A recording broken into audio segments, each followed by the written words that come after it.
Magandang gabi mga tol. Nandito pa rin tayo sa bahay mga tol, no? Gabi na. Tinawagan ako na Elektra para papuntahin sa bahay nila. Pero hindi tayo mag-video papunta doon kasi baka masundan tayo ng mga bandido or baka makita tayo ng mga bandido dyan sa labas. Ano lang tayo, mag-mask lang tayo, mag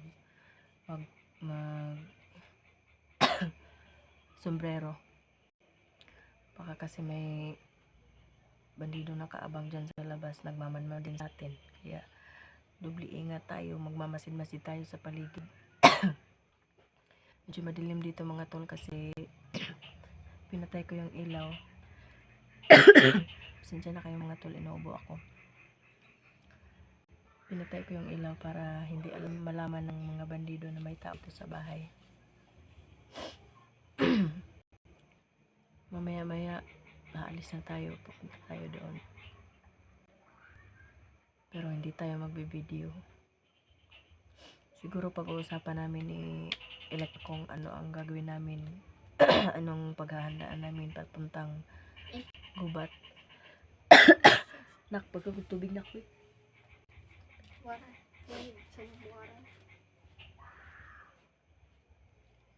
Sindihan na kayo sa labas mga tol, medyo maingay kasi yung kapitbahay namin sumisigaw. Iwan ko baka may bandido dyan.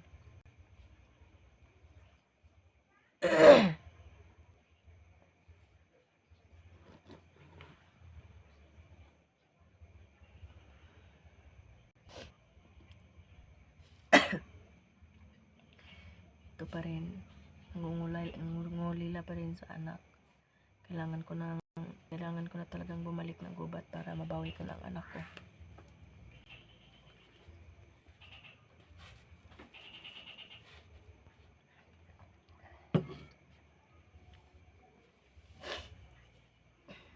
Hindi ko na alam kung anong gagawin ko kasi hinahanap na siya ng guro niya sa school. Sinabihan ko na lang na nagbakasyon. Hindi nakapagpaalam kasi baka kasi magpanik rin sila pag nalaman nila na kinidnap ng anak ko. Hindi naman wala naman silang laban sa mga bandido. Tayo nga walang laban, sila pa kaya.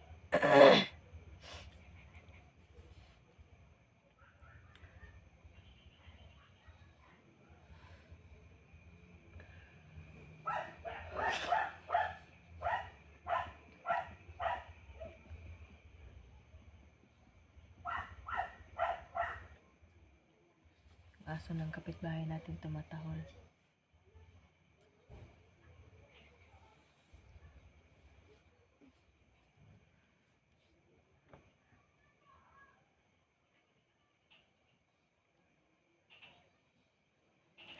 Dapat tayo mag-ingat, hindi tayo pwedeng gumala kahit saan kasi yung mga bandido hindi natin alam.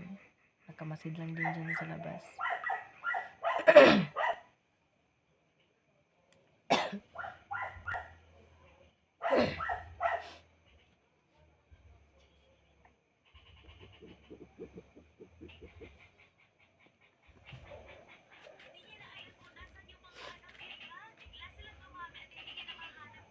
Kailangan ko ng kumilos para mabawi ko ng ato.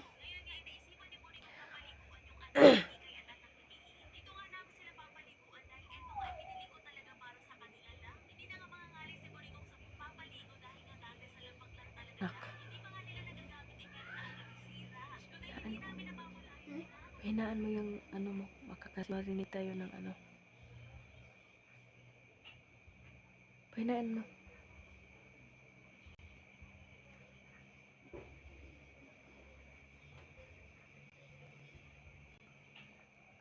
May mga bandido natin alam kung baka dyan lang dyan sila sa labas.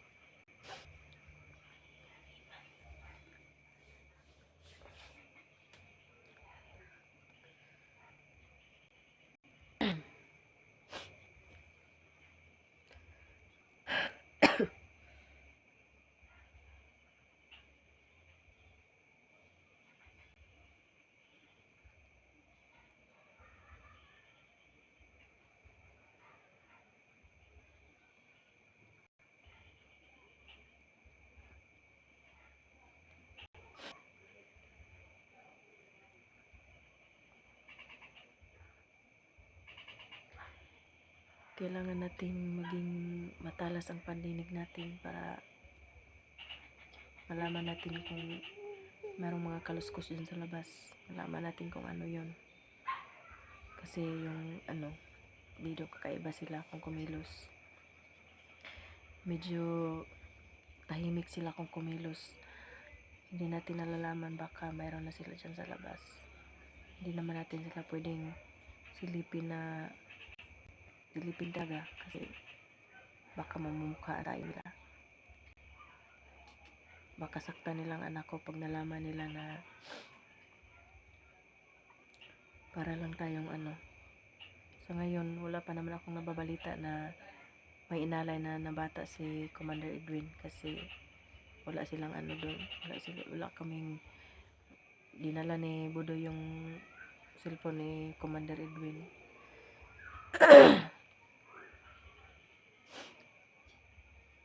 Kaya wala kaming balita kung ano nang kalagayan niya ng anak ko ngayon sa gubat. Sana naman hindi siya sinaktan, hindi siya sinasaktan. Sana pinapakain siya ng maayos. Sana makatulog siya ng maayos doon.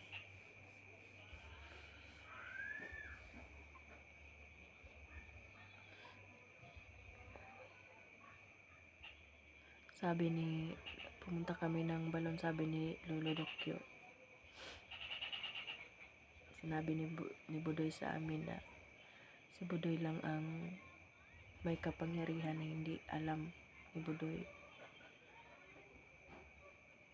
Kaya parang nakita ko si Budoy na lumalaban sa bandido. Ang lakas niya. Para siyang may agimat din. Kaya gano'n na lang palagi niyang natatalo yung mga kalaban. Kakaiba siyang kumilos. Kaya pala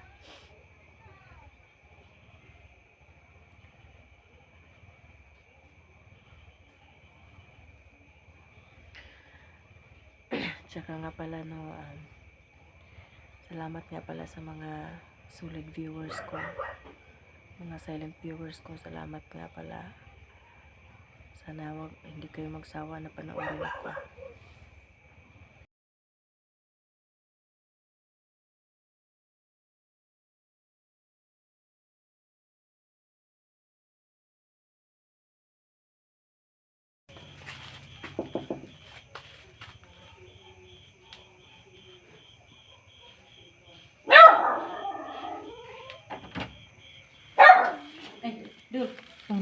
Mayong gabi.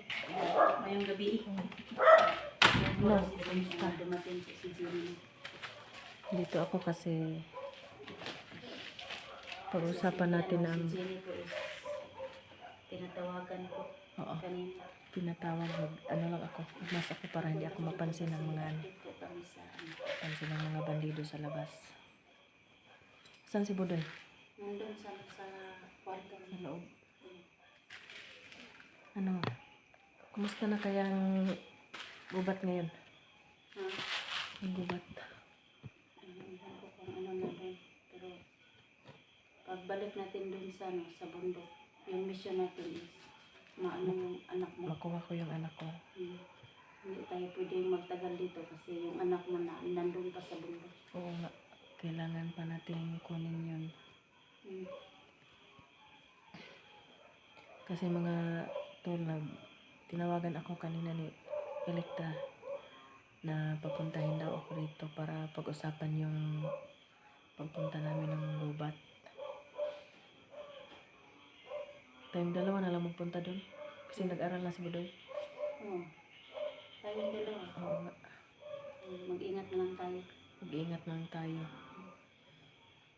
Kasi yun ang sabi ni Lolo Dokyo na hindi ako pwedeng humiwalay sa'yo. Kasi sa'yo na rin ako, ang kapangyarihan mo na rin ang magpaprotekta sa akin. Yun ang sabi ni Lolo Dokyo kay Budoy. Kasi hindi natin nakita si Dokyo kasi parang Hindi natin nakita kasi pinatulog tayo na. pinatulog daw tayo ni Lolo Dokyo.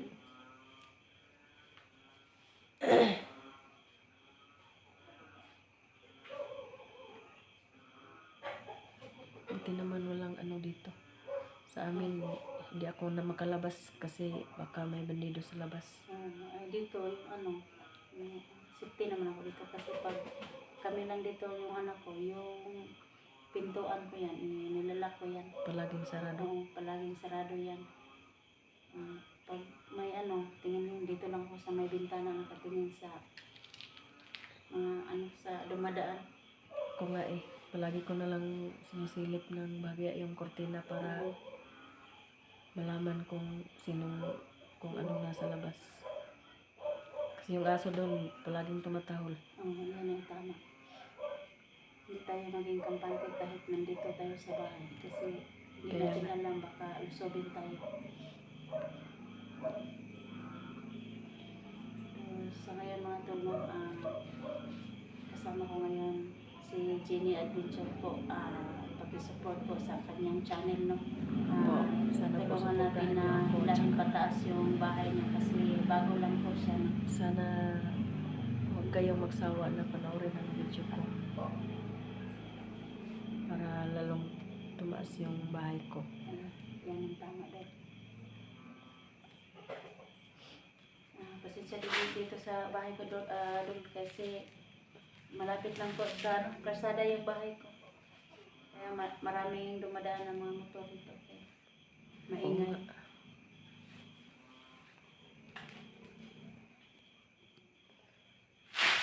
Yung anak ko is nandun sa isang kwarto. Nagpapahinga po mga to.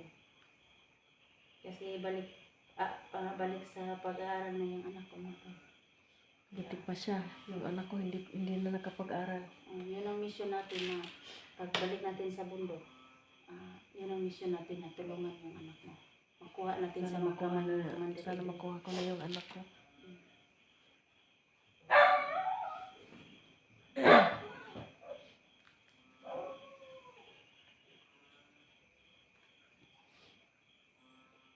Buti naman at safety ka rito. Kasi yung lang. Pero hindi ako maging kampante pag maraming Dumaraan. Kasi parang ko ba nga pag maraming dumadaan parang natatakot. Kasi Ganon din ako. may aso naman ako dyan pero hindi yan laging maliit pa lang yung aso ko. Iba kumilos yung mga bandido. Parang Bigla hindi natin sila naririnig kasi medyo lang sila. Yung mga tulong, pasensya na po sa ingay ng aso ko. Kasi yung aso ko yung nagbabantay sa labas. Kung paano namin na malaman kung sinong tao dyan. Kaya sisilip na lang po kami dito sa may bintana. Oh, basta. Kailangan tayo. Teka lang. Yung ano ko. Balik pag-aaral na yun. Buti naman at balik pag-aaral ka na doy.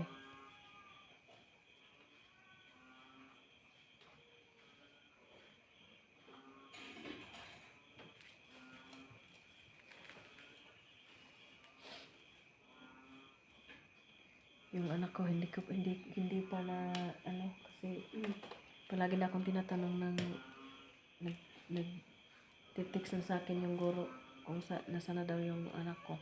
Sinasabi ko lang nagbakasyon doon sa hindi ko sinabihan na nakidnap kasi baka magpanik sila Yan ang tama. at baka madamay pa sila sa gulo ng mga bandido. Kawawa naman, wala silang kinalaman. Kasi yung anak ko, masaya siya pag yung nakauwi kami. Masaya siya kami kasi makabalik pag-aaral na daw siya. Oo nga. Pabutihin mo pag-aaral mo doy. Tay. Di ba yun ang bili ni Lolo Dokyo? Maging mabait ka at maging responsableng anak sa magulang.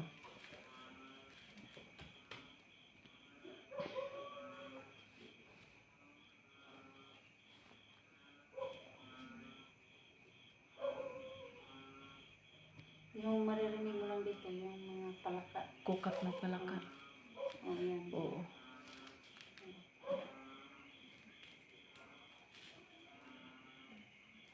Doon maraming aso rin. Aso ng kapitbahay tumatahol. Mm. Napakaingay. Kala mo kung ano nang Paano? nasa labas.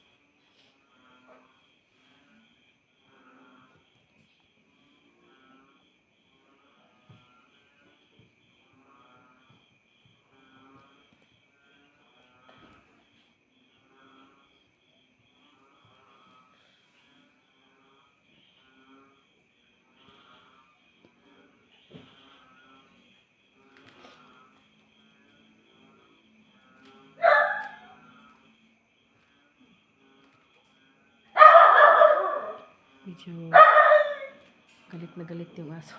Yan. Baka may nakikita siyang ano dyan, kakaiba. Dito lang po ako sumisilip sa mga bintana po, katabi ng pintuan. Yan lang po ako sumisilip.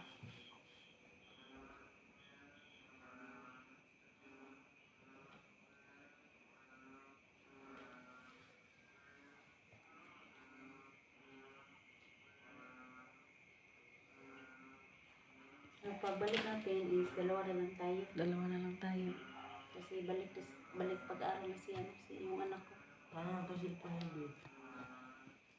Dadalhin ko muna kung anong yung mga supporters lang yung lang.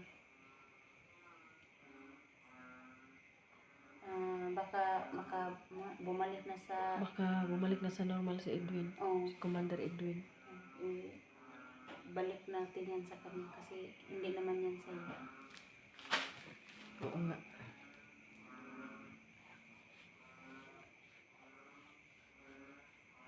Siguro naman, ngayon sa pagbalik natin, matatauhan na si Commander Edwin.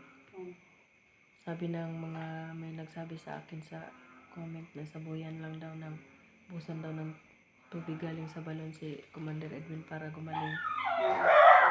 Kasi may tayo, May dala naman tayong tubig. dala naman tayo. Nakakuha ako doon. Magdala tayo ng tubig balon. Magdala tayo ng malaking lalagyan kasi ang daw yun, sabi ng Talaga? maliit lang daw yun.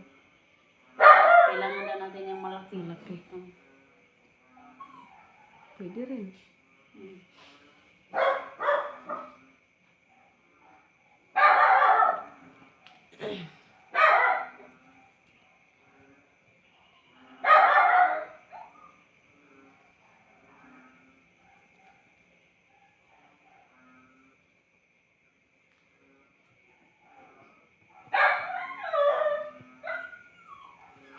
Ayan mga puno. Huwag niyong kalimutan po mag-share sa video namin, no? Yung aming tatlo. Kasi malaking tulong na po ito sa amin. Sa pag-like and share po, no? So ngayon po is maraming salamat. Abangan niyo po yung pagbalik namin sa Abangan niyo po yung pagbalik kasi namin yung mission sa namin sa gubat. pagbalik namin is Ang mission namin na makuha makuha anak ko. namin yung anak ni Jilly sa kamay ni Commander Edwin, mga tol.